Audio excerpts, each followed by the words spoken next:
Alright folks, we're going to be adding in some player spaceship now. We're going to control it with the keyboard. So, we got to put in our keyboard code for this particular one. It's just going to be some void key pressed. I can spell, yeah, Monday morning is hard. And void key released code. I wish I had saved my previous project so I could just show this to you, but alas I did not, so here it is. In order to make this work, we're going to have some Boolean variables that represent the different keys, and then when they're true, that means the key is being held down, and when they're false, the key is not being held down. So I'm going to use good old WASD, so make a W key variable, an A key, S key, D key, and a space key, which I'll just call space, because that's already pretty long. And then in key pressed and key released, all you got to do, no problem, head on out, sorry to hear that. In order to get these keys sort of managed, the key pressed and key released functions just happen. Whenever you press the keys, it's already automated by processing. So we'll just make these variables true and false if they get pressed or get released. So we'll say if key is the A key, I'll go in alphabetical order. You got to put in sort of capital A or lowercase a just to make sure you catch all those possibilities. Then we're just going to set A key to true. And then you can pretty much copy and paste this just for each different key and go in and change that to W and so on.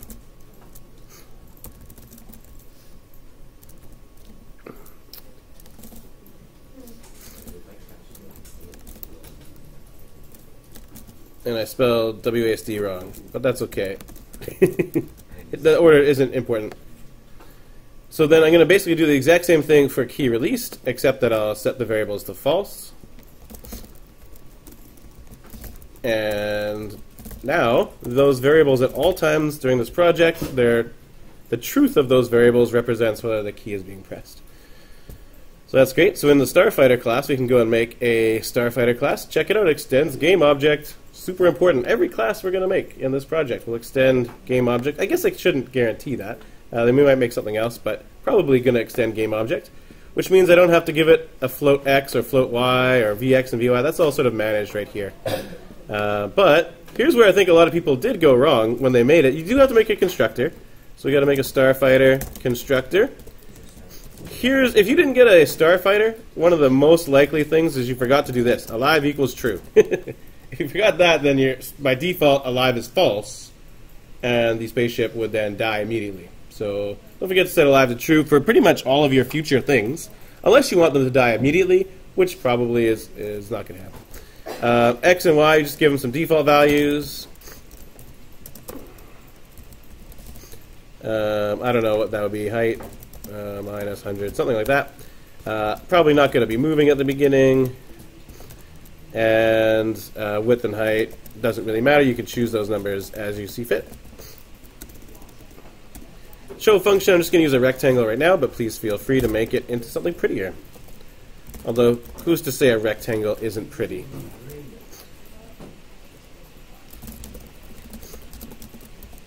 My rectangle is red. The act function is going to be where those key variables actually come into play. So our act function, again, this is another place where you could have gone wrong. If you write an act function, by the way, it overrides game objects. So even though game object has this x equals x plus vx stuff going on, if I write my own over here, it doesn't just automatically get those things, it overwrites it. So I have to bring that stuff over. There is something called the super keyword that we could use here. If this was AP, I'd probably tell you to use it, but let's just keep it simple and make it move. So I guess we just got to control Vx and Vy when we press the keys. So I can just say things like, hey, if you're pressing I got to think about this, W key, then I'm just going to set Vy to a negative number because we're going to go up. So minus 5. I don't really care what the numbers are. You can choose what the numbers are. If I'm pressing S key, that's down. So positive 5, or whatever number you want. The speed is not really too important. A and D are going to be for Vx. So A is to the right, so that's -5. No, sorry, to the left, -5, and then D key is to the right, which is positive. And there you go. That's some movement code right there. And technically, this does make the spaceship fly. We'll come back in a second and make it also slow down as well. But we got the basics for some little keyboard controlled thing that's happening. You can make other classes that interact with the keys as well. Just so you know, they can just use those variables. You can make a second player that uses the arrow keys or something like that. I think an important thing is though to mention that this doesn't automatically show up. Oh, whoops, I gotta fix that from last day. There we go. This doesn't automatically put a starfighter into the game. If we run it, we'll just see our stars and no starfighter. So the question is, where do you put the starfighter into the project? And I think a lot of people, when they first tried it, they just kind of looked at, how do we put stars into the project? And the answer a lot of people came up with was something like this: objects.add new starfighter, and they would put it into the playing function. But if you did that, you would have noticed we got something goofy happening. If we put in a new starfighter, this will add a new starfighter every frame, because this is the playing function, and that's a bit awkward.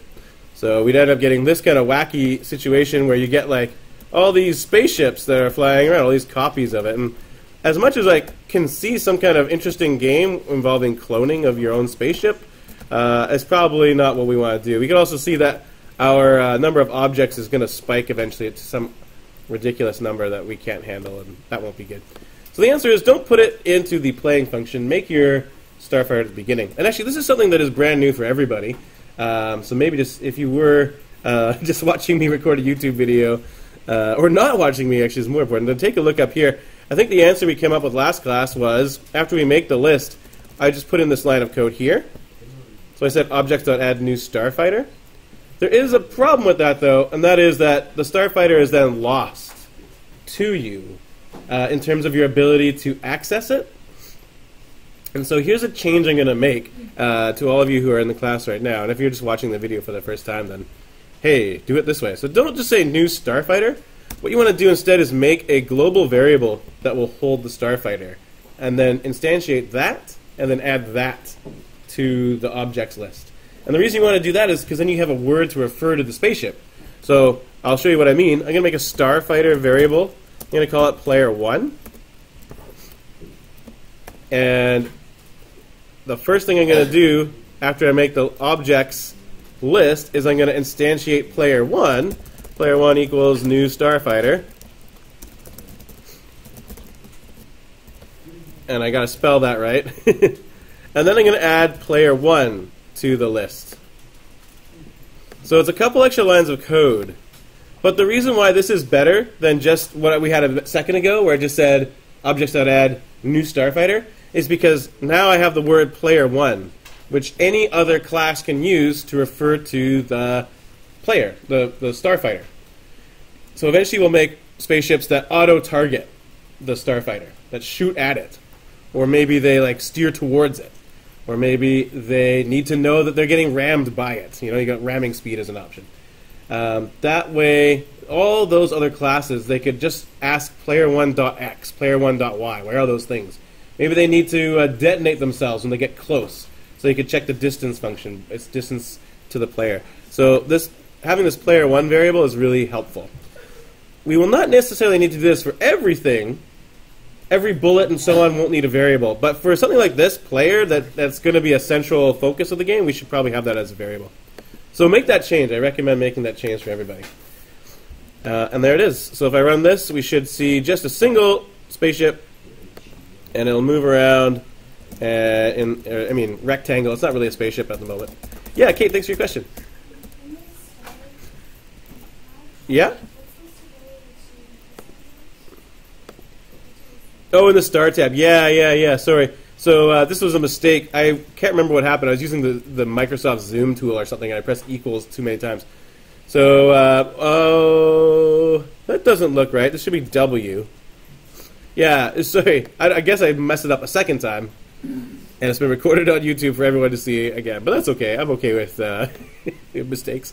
So here it is, W and H, set them to VY. The reason why we're doing that is so that the faster it is, the bigger it will be, and it creates that illusion that there's some depth. You don't have to do that, but that's something. There's one other question, actually. I think it was Edward. You asked about making the stars go behind the spaceship. I don't know if we can see it right now. Oh, and we also have to slow down the spaceship. Right now, it just keeps on moving. But the stars are actually on top of the spaceship, which is generally not how stars work. They're usually giant things far, far in the distance, not tiny things that are like dust particles that are in front of the spaceship. So the answer, I mentioned last class there was a super easy answer, and here it is. Let's do that. So in playing, instead of saying objects.add new star, we can choose where we add them. And so what we want to do is we want to add them before the spaceship. We want to add them in the list at the beginning of the list, not at the end of the list. Because in our loop here, when we go to show things, we show them from the beginning, right? So the way I have it right now, the first thing that gets shown is the spaceship. And then the next thing that's shown is a star, and then another star, and then another star. So the stars get shown on top.